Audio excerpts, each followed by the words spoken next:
Γεια σας, τώρα θα σας δείξω πως μπορείτε να βγάλετε τη μνήμη RAM από το netbook HP Mini 110. Τι θα χρειαστείτε?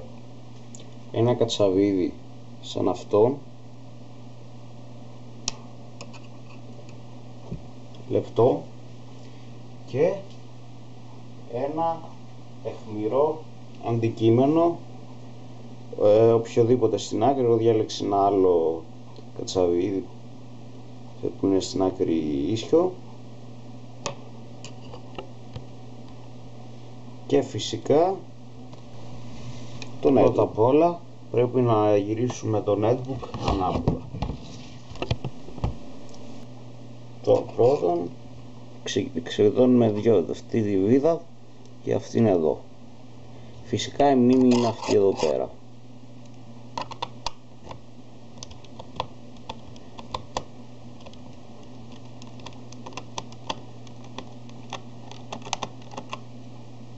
Ξεβιδώνουμε για την άλλη.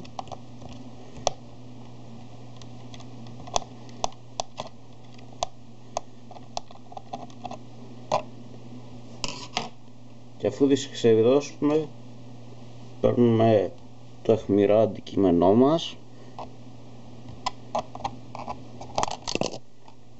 και βγάζουμε το καπάκι προσεκτικά. Υπάρχουν δύο βίδες, εδώ πέρα και εδώ πέρα. Αυτές οι βίδες είναι με ελαττήριο, οπότε δεν χρειάζεται να τις βγάλετε πάνω από τη θέση τους.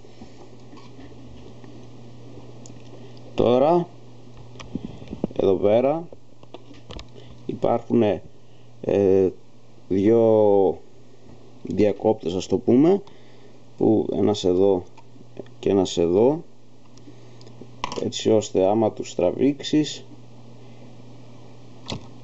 η μνήμη βγαίνει πάνω και βγαίνει έξω.